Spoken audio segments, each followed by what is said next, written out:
Je vous propose maintenant un nouveau tutoriel sur EBP Bâtiment 2018 sur la création des ouvrages.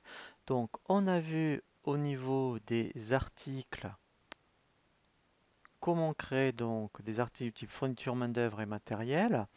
Maintenant, effectivement, donc c'est la première condition pour pouvoir constituer des ouvrages, puisque normalement, à terme, hein, c'est vraiment ce type, je dirais, d'article que vous allez créer, puisque l'intérêt, c'est de faire ce qu'on appelle des ouvrages types. Donc, je pense à mon plombier, par exemple, quand il va faire une installation baignoire. Il va donc se créer des ouvrages types par rapport à une installation baignoire où il va tout prévoir lorsqu'il fait une installation d'une baignoire. C'est-à-dire la baignoire, les joints, enfin les robinets, tout ce qui va avec par rapport à l'installation d'une baignoire. Et on verra que quand on fait un devis, eh bien c'est comme un système de tiroir. C'est-à-dire que dans l'ouvrage, on peut enlever certaines choses et en rajouter. Et lui, il met le prix de vente à jour tout seul.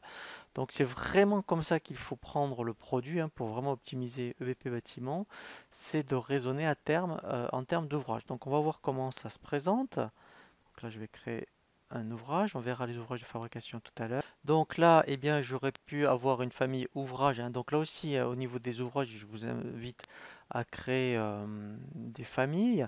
Donc alors là, je vais le faire par exemple, j'aurais pu créer une famille, admettons, installation.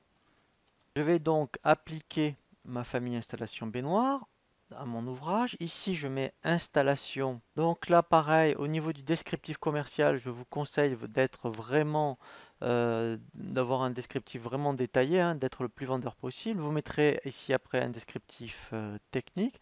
Et là, ça va être intéressant, puisque au prix de vente, vous pouvez mettre soit le prix de vente de la somme, je dirais, des différents éléments que vous allez aller chercher pour constituer votre ouvrage, soit mettre un autre prix de vente.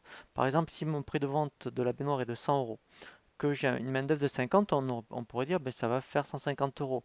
Mais ici, vous dire, comme il y a d'autres frais que vous avez que le client ne voit pas, hein, qui sont transparents, vous pourrez dire ben non, ben moi je vais inclure, mettons, j'ai 30 euros de frais, enfin voilà, donc le mettre plutôt à 180. Voilà, on peut mettre un autre prix de vente autre que le prix de vente de chaque article. Et, hein, vous voyez ici, voilà, si j'avais mis somme des prix de vente, et bien ici, effectivement, il aurait mis la somme des différents articles que je vais aller chercher. Donc bien sûr, après, alors après, ça se présente comme une fiche article, on a les mêmes renseignements. Donc après, ici, dans divers, pareil, là, c'est pour le calcul du poids hein, par rapport le frais de port. Comptabilité, donc alors là, c'est la même chose. Donc là, effectivement, puisqu'en comptabilité, vous êtes peut-être transféré plutôt le compte de vente de l'ouvrage plutôt que des articles. Et là, ensuite, voilà, on va passer à la constitution de l'ouvrage. Ici déjà, ce qui est très important, vous pouvez dire est-ce que je ne veux pas imprimer le détail, c'est-à-dire qu'en fait le client ne verra qu'installation baignoire, ou j'imprime le détail, donc si le client vous le demande. Sinon, imprimer sans les montants, c'est qu'il y aura la première ligne, mettons 150 euros, installation baignoire, avec donc les différents éléments baignoire, main-d'œuvre, mais il n'y aura pas les prix en face des différents articles. Donc ici, pour constituer mon ouvrage, je fais ajouter. Et là, je vais chercher par exemple donc ma baignoire. Voilà. Donc là, je dis, donc là, c'est vrai que pour faire une installation baignoire, je n'ai besoin que d'une. Mais si éventuellement, eh bien, par rapport à un autre type d'ouvrage, vous avez besoin de plus, en quantité, vous avez besoin de plus pour faire votre ouvrage, et bien là, vous l'indiquez. Je vais donc chercher ma main-d'œuvre. Donc là, pareil. Donc là, si c'est pas par rapport à, vous savez, à l'heure qu'on avait vu de forfait, mais donc si vraiment pour une installation complète, vous avez besoin de 3 heures, bien dans ce cas-là, vous mettrez 3 heures. Voilà.